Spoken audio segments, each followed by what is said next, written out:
বৎসরে ধ্যান করি অনলে অনিলে শনিলে যুগে যুগে ধরি দেন তপস্যা করিতে সেই বিরতি বঞ্চিত সেই চরণে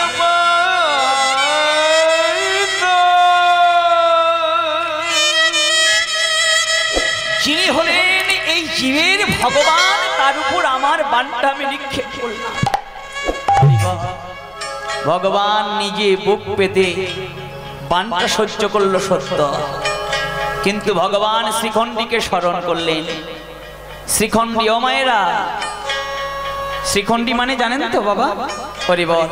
নয় বা পুরুষ নাই বা নারী, হরিবল। যে শ্রীখণ্ডী এসে দাঁড়ালে যুদ্ধের সম্মুখে ভীষ্ম প্রতিজ্ঞা করেছিল যে শ্রীখণ্ডী যখন দাঁড়াবে কখনো আমি আর অস্ত্র হরিব না, আমি অস্ত্র ধরব না, আমি অস্ত্র পরিত্যাগ করব। আর যখনই অস্ত্র পরিত্যাগ করলেন সঙ্গে সঙ্গে আমার ভগবান কৃষ্ণচন্দ্র অর্জুনকে ডেকে বললেন, শাখা শাখা, এবার তুমি ভীষ্মের উপর বাণ নিক্ষেপ করো, প্রাণ বিনাশ করো। কিন্তু অর্জুন সেদিন কিন্তু যুদ্ধ করতে চায়নি, বলেছিল ছাড়া তোমার আর সুযোগ নেই। হরিবল। কারণ মহামতি ভীষ্ম নিজের মৃত্যু সে যদি না নিজে বরণ করে নেয়, হরিবল, তাকে মারার ক্ষমতা তোমাকে কেন, এই বিশ্ব চরাচরে আর কারো নয়। প্রেম সে বলো নিতাই গৌর কৃষ্ণ প্রেমা। তাই মহামতি ভীষ্ম সেদিন যখন অস্ত্র পরিত্যাগ করলাম আর অর্জুন যখন বাণটা ছুড়ে দিল, সঙ্গে সঙ্গে আমার মহামতি ভীষ্মের সরসজ্জা হয়ে গেল। ভীষ্মের যখন সরসজ্জা হয়ে গেল, বাবা আমরা শাস্ত্রে শুনেছি মহাভারতের পাতায় যে ভীষ্ম সেই সরসজ্জায় 56 দিন শয়ন করেছিলেন, কিন্তু যার নিজের মৃত্যু বরণ করে নেওয়ার কথা ছিল 56 দিন কেন থাকতে যাবে? তাই না? যদি আমার মৃত্যুটাকে আমি এখন বরণ করে নিতে পারি, তাহলে যদি আমার শুলের উপর চড়িয়ে দেয়, কেন আমি ওই 2 মাস ধরে সহ্য করতে যাব, জ্বালা যন্ত্রণা বইতে যাব কি বাবা? তাই না? কারণ তিনি জানতেন যে আমি ভগবানের সঙ্গে না দেখা করে, কৃষ্ণের সঙ্গে না দেখা করে আমি ওপারে যাব না। তাই 54 দিনের মাথায় মহামতি ভীষ্ম আমার যুধিষ্ঠিরকে বললেন, যুধিষ্ঠির সবাই তোরা হলি আমার এ যুগের বন্ধু, কিন্তু আমার চিরকালের চিরদিনের যে বন্ধু তাকে একবার ডেকে আনা। সেই বন্ধুর চরণে জানাতে চাইছি, আহা একবার কৃপা করে তুমি আমার দেখা দাও। কে? পিতামহ ভীষ্মকে জিজ্ঞাসা করছে, কে কে জানো? সে হলো আমার ভগবান কৃষ্ণচন্দ্র, তুমি তাকে একবার ডেকে আনবো। যুধিষ্ঠির বলল, সে আসবে, আমার সঙ্গে কথা দিয়েছিল। আমি যখন দ্রৌপদীকে আশীর্বাদ করেছিলাম ভানুমতির জায়গায়, তখন বলেছিল যেদিন তুমি ডাকবে সেদিন আমি তোমার কাছে এসে দেখা করব। তাই আজকে তুই কৃষ্ণকে একবার ডেকে আন না ভাই। যুধিষ্ঠির আমার ছুটতে ছুটতে গিয়ে কৃষ্ণকে ডাক দিয়েছে, কৃষ্ণ কৃষ্ণ রে। কি হয়েছে দাদা? তোকে ডাক দিয়েছে কে? মহামতি ভীষ্ম। আর থাকতে পারল না। যখনই শুনেছে মহামতি ভীষ্ম ডাক দিয়েছে, মাত্র আর 2 দিন সময় আছে, ভগবান কৃষ্ণ আর থাকতে পারল না, এসে শিহরে দাঁড়িয়েছে। হরিবা যখনই দাঁড়িয়েছে সঙ্গে সঙ্গে মহামতি ভীষ্ম বলে উঠলেন, কৃষ্ণ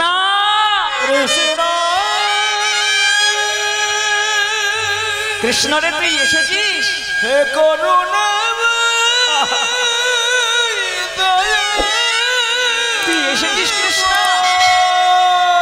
আয় আয়, আমাকে না কেউ ডাকলে আমি আসতে পারি গো। তুমি আমায় বলো। নিদানে কালি এসেছো কি দয়া। বলো বলো তুমি কি চাও, কিসের জন্য তুমি আমার ডেকেছো? বলে আমি যে বস্তু চাইবো তুই আমাকে দিবি। হ্যাঁ দেব। বলো, তোমার সঙ্গে কথা দিয়েছিলাম আমি দেব, বলো তুমি কি চাও। হরিব সদ্য গৌরভক্ত মন্ডলী গৌরভক্তি মতিমা আজকের কৃষ্ণের সম্মুখে দুটি করজোর করে বলছে, কৃষ্ণ রে, বলে দে দে কৃষ্ণ একবার ও তুই দেখা দে দে। তাই গৌর হরিবল হরিবল। একেবারে দে দে কৃষ্ণ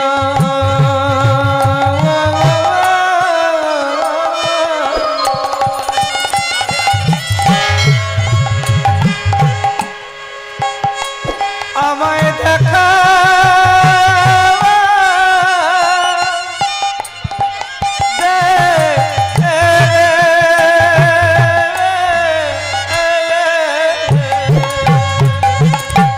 ওরে সারথি রূপে একবার আমার দেখা দে রে। ওরে কৃষ্ণ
একবার দে রে কৃষ্ণ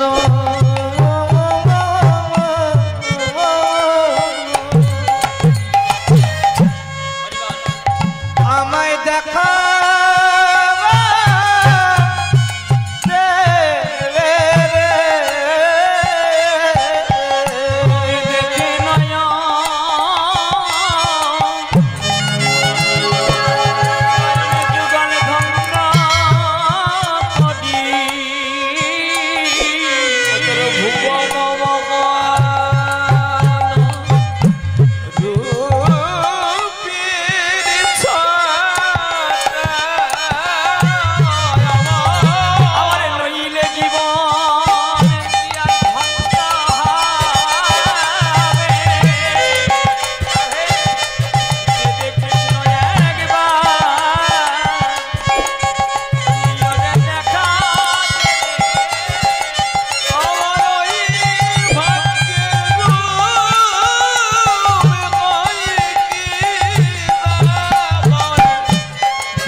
তাহলে কৃষ্ণের প্রতি শরণাগতি না হলে, কৃষ্ণকে না বিশ্বাস করলে কৃষ্ণ কিন্তু দেখা দেবে না। আরো একটা কথা মায়েরা দেখবেন, আমরা যার প্রতি আসক্তি হই, যার প্রতি শরণাগতি হই, যদি না তার কথা মনে ভাবি, প্রেমিক প্রেমিকার কথা মনে করে, সন্তান মায়ের কথা মনে করে, ভক্ত ভগবানের কথা মনে করে, যদি না ভগবানের কথা মনে করে, ভগবান দেখা দেবে না। হরি বল। আরো একটা কথা মা, আপনারা হয়তো জানেন, এই মায়েদের পেটেতে একটা কথা কোনোদিনের জন্য হজম হয় না। হরি বল। ও মায়েরা, 2.5 ঘন্টার বেশি থাকে না গো, 2.5 ঘন্টার বেশি। আচ্ছা, মায়েদের কোনো কথা একটু গোপন রাখলে কি হয়? এই যাচ্ছিল বলছিল দেখো না, হরি বল, এই ঠান্ডার সময় বসে বসে আবার কীর্তন শুনতে হবে। হরি বল, প্রেম সে বলো হরি বল। হরি বল। কারণ বাবারা কিন্তু একবার বলেনি যে ঠান্ডার সময় হরিনাম বসে শুনতে হবে। এটা কেন জানেন? হরি বল। যার প্রতি আমি বললাম, কারোর প্রতি কেউ যদি না শরণাগতি হয়, তার প্রতি বিশ্বাসী হয়, সে কিন্তু দেখা দেবে না। হরি বল। এই মহাভারতেরই কথা। হরি বল। যুধিষ্ঠির যখন সত্য, হরি বল, শ্মশান হয়ে গেল কুরুক্ষেত্রের মাঠ, সবাই কৌরব পক্ষে সবাই মারা গেল। হরি বল। সবাইকে মুখাগ্নি করে ও মায়েরা তার কাজগুলো সমাপ্ত করে করে আসছিল, কিন্তু একজন আর চিতার ধারে দাঁড়িয়ে দাঁড়িয়ে এসে চিন্তা করছে, আমি কোন নামে, কোন পিতৃপুরুষের নামে এর আমি মুখাগ্নিটা করব। হরি বল।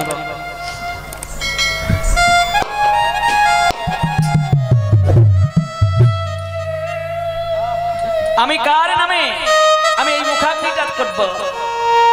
এমন সময় দেখছি সঙ্গে সঙ্গে সম্মুখে দাঁড়িয়ে দাঁড়িয়ে কুন্তি কাঁদছে। হরি বল। মা, তুমি শ্মশানে কাঁদছো কেন গো? কি হয়েছে? কুন্তি যখন কাঁদছে, যখনই যুধিষ্ঠির বলেছে, আর কান্না থামাতে পারলাম না। দেখবেন, কোন মানুষ যদি কাঁদে, কোন মা কোন বাবা যদি কাঁদে, যদি একবার তার কাছে গিয়ে দাঁড়িয়ে বলা যায়, বাবা তুমি কাঁদছো কেন, কি হয়েছে তোমার? মা তোমার কি হয়েছে, তুমি কাঁদছো কেন? আমরা যে তোমার 5টা ছেলে সবাই তো বেঁচে আছে। বলছে না হরি বল, সেজন্য আমি কাঁদছি না। আমি কেন কাঁদছি জানিস? তুই যার কাছে দাঁড়িয়ে আছিস, যে কথাটা তুই মনে মনে ভাবছিস, কার নাম সংকল্প করে মুখাগ্নিটা করবি, সেজন্যই আমি দাঁড়িয়ে আছি। এর তুমি জানো বৃত্তান্ত? হ্যাঁ জানি। হরি বল। আমি জানবো না তার কি জানো? আবার মা, আবার তুমি কাঁদছো? হ্যাঁ কাঁদছি। কেন জানিস? ওরে, তুই যার সম্মুখে দাঁড়িয়ে দাঁড়িয়ে ভাবছিস কোন পিতৃ পরিচয়ে এর মুখাগ্নি করবি,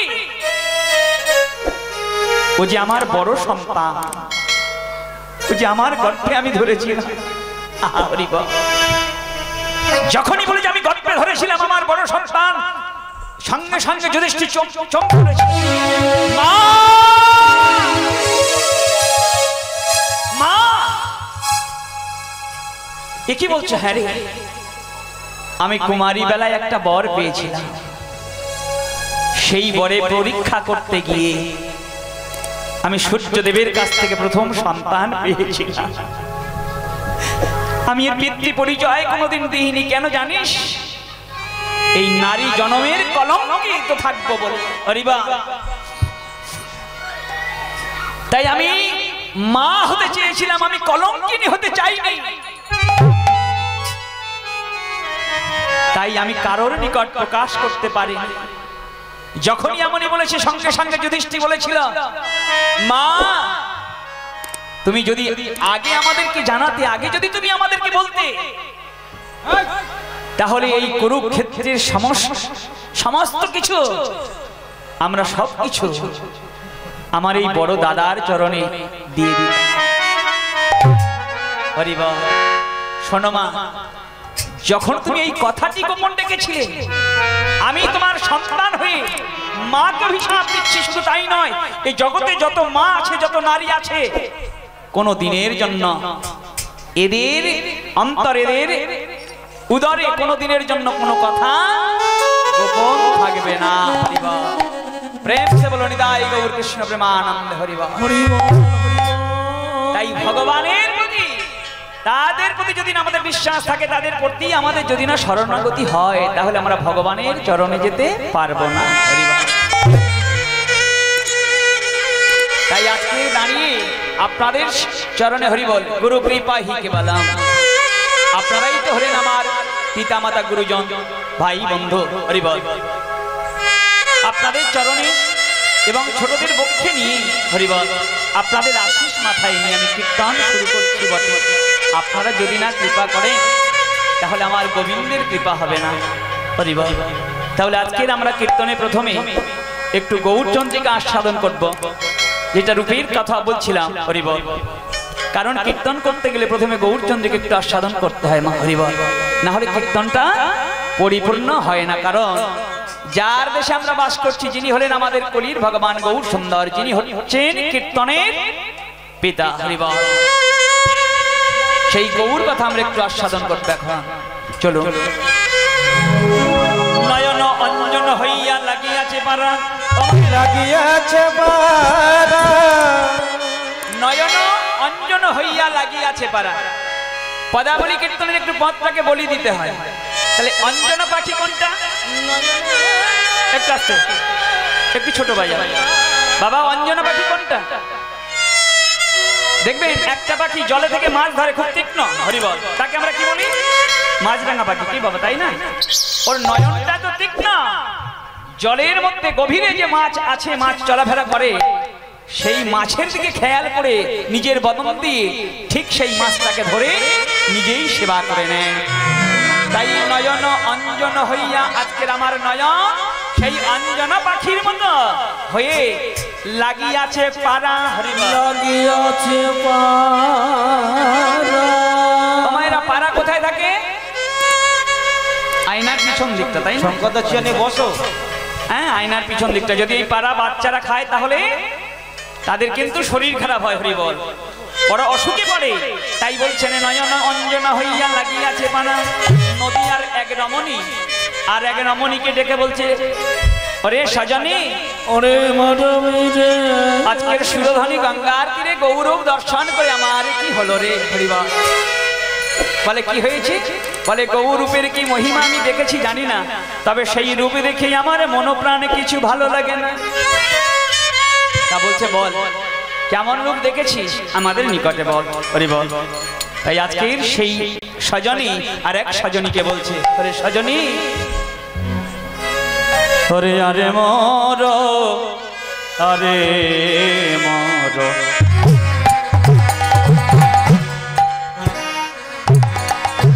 আমার করা কাজ না।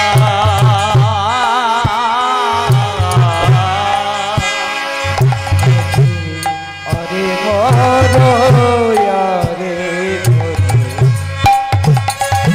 আমার গোরা কাঁচা সোনা। আরে মর, আরে মর, আমার গোরা কাঁচা সোনা। আরে মরো, আরে মরো, আমার গোরা কাঁচা সোনা।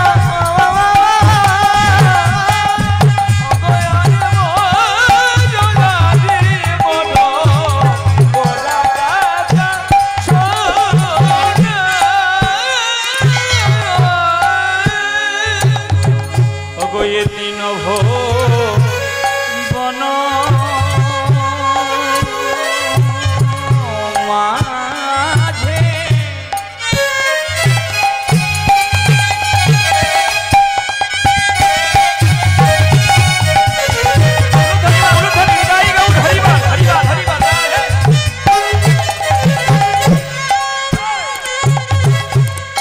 এদিন বন মাঝে অগনাই সে তুলনা।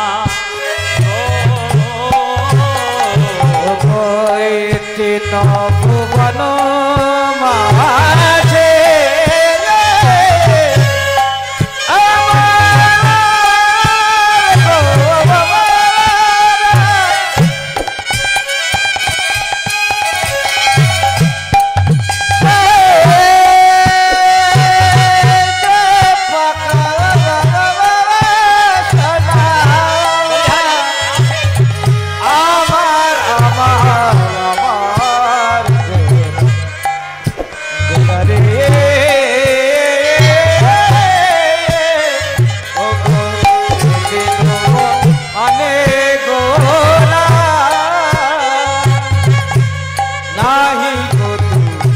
না গো কিসের হরিমান রাধে আরে মদন আরে মদন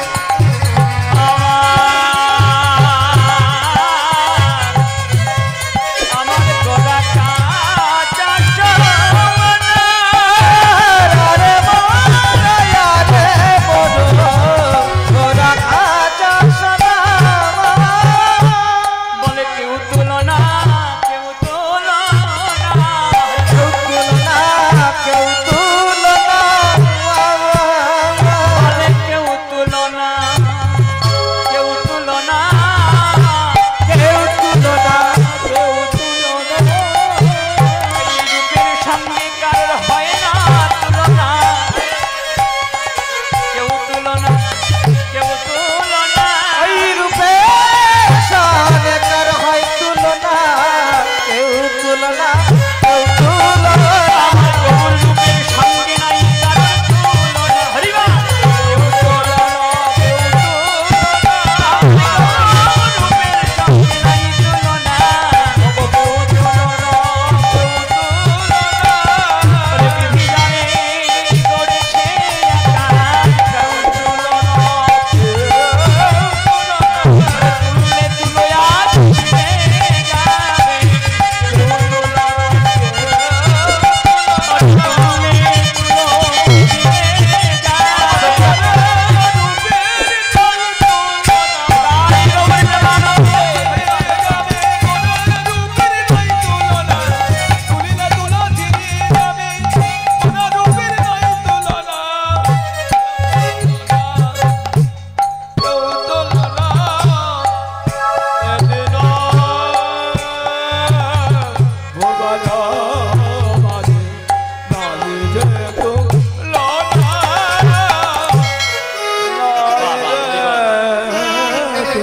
এ তিনো ভুবন মাঝে যার নাহি রে তুলনা কি বাবা তাই না তার সঙ্গে কোন রূপের তুলনা করা যায় হরিবা এ তিনো ভুবন মাঝে যার নাই তুলনা তার সঙ্গে করো না কারোর তুলনা ও সাজানি তুমি যে গৌরব দেখে এসেছো তার সঙ্গে অন্য কারোর তুলনা করো না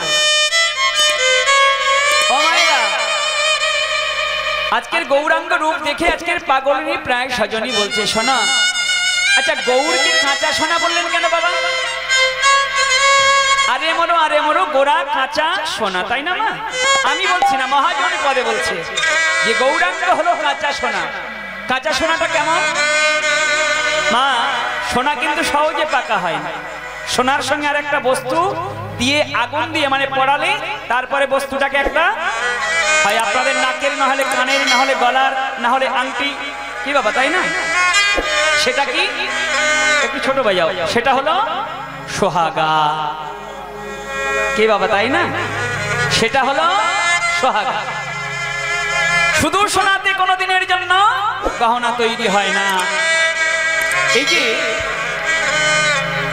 গৌরহরি এই জন্য কাঁচা সোনা বলছে না আমাদের বহিরঙ্গে বহির্জগতে যে সোনা আছে সে সোনা এই জগৎকে বহির্জগৎকে আলো করে মনে করুন আমার গলায় যদি একটা সোনার চেন থাকতো তাহলে সেই সোনার চেনটার জ্যোতিটা আপনারা বুঝতে পারতেন কি বাবা তাই না হরিবল কিংবা মায়েদের কানে কিংবা নাকে কিংবা হাতে যদি কোনো সোনার কিছু অলংকার থাকে তাহলে সেটা দেখে বোঝা যায় যেটা সোনার বস্তু আছে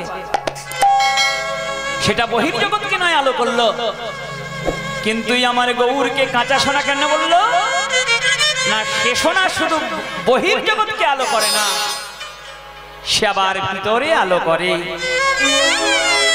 কেবল ভিতরে বাহিরে আলো করে তাই হলো সে হলো কাঁচা সোনা হরিবল তাহলে এই সোনার সঙ্গে কোন সোনা মেশালে আমাদের অলংকার তৈরি হবে এগুলো তো জানার বিষয় কি মা তাই না আমার গৌরূপের সোনার সঙ্গে কোন সোনা দিলে আমাদের পার্থিব জগতে অলংকার হবে সেই সোনাটা আমাদের মধ্যে কোন সোনা হরিবল দেখুন মা এই জগতে আমাদের যদি কোনো অসুখ হয় আমাদের সন্তান বলি আমাদের বলি যদি অসুখ হয় শরীর খারাপ হয় আমরা কি করি কোনো ডাক্তার বাবুর কাছে গিয়ে কিছু ঔষধপত্র নিয়ে এসে আমরা খেলে সে অসুখটা ভালো হয়ে গেল।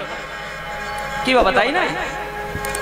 কিন্তু গৌরূপের ব্যাধি, কৃষ্ণ রূপের ব্যাধি যদি এ জগতে কারোর হয় হরিবল, তবে আমার একান্ত 100% গ্যারান্টি আছে এখানে যত ভক্ত বসে আছে সবার কিন্তু সে ব্যাধি ধরে গেছে হরিবল।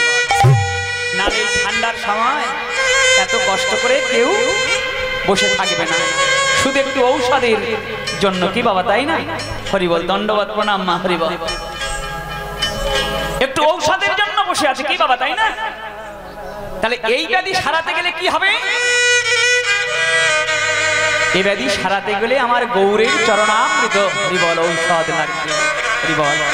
তাহলে গৌরব সোনার সঙ্গে আমাদের কি মেশালে সোনার অলংকার তৈরি হবে? সেটা হলো ভক্তিরূপ সোহাগা হরিবল। ভক্তিরূপ সোহাগা যদি একবার গৌরব সোনার সঙ্গে মেশানো যায়, সবাই নিতাই গৌর কৃষ্ণ প্রেমানন্দে হরিবল হয়ে যায়। তবে সেই ভক্তিটাকে তৈরি করতে হবে। ভক্তি যার ভগবান হলো তার, ভক্তি যার নাই ভগবান তার নাই হরিবল। ভক্তির কাছে ভগবান সর্বদা বাধা পড়ে আছে হরিবল। এই কৃষ্ণ নামের জন্য ও মায়েরা, এই কৃষ্ণ নাম এমনিতে এই যে আপনারা বসে আছেন, এটা আপনাদের অনেক সৌভাগ্যর হরিবল। এই কৃষ্ণ নামে যবনকুলে জন্ম হয়েছিল ভক্ত হরিদাসের কথা আপনারা শুনেছেন। এই কৃষ্ণ নামের এমন মহিমা ছিল, 22টা বাজারের বেত্রাঘাত করেও কৃষ্ণ নাম সে ছাড়েনি। আমরা যদি কারোর গায়ে একবার বেত্রাঘাত করি, দুবার বেত্রাঘাত করি, 3বার বেত্রাঘাত করি, যদি একটা বাজারে নিয়ে বেত্রাঘাত করি আমাদের সহ্য হয় না। কিন্তু সেই হরিদাস 22টা বাজারে বেত্রাঘাত সহ্য করে এই কৃষ্ণ নামের মহিমাতে হরিবল তিনি কৃষ্ণ নাম করে গেছেন, কৃষ্ণ নাম ছাড়েননি। তোমরা একবার মারো আর 100বার মারো, তোমরা এক বাজার মারো আর 100 বাজারে মারো,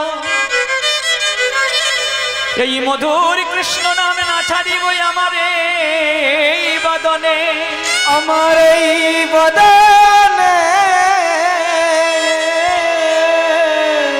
আমি নতে জীব আমার এই পরাণে, আমার এই পরাণে।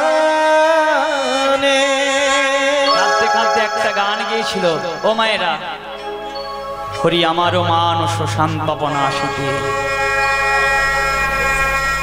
সেই গানেতে কিছু বোঝা যায় মা, যে হরিদাস হয়ে যবনকুলে জন্মগ্রহণ করে কেন সেই গানটা গেয়েছিল। হরি আমারও মানস শান্তপনা আসিতে, ইতি যদি তোমার দুঃখ হয়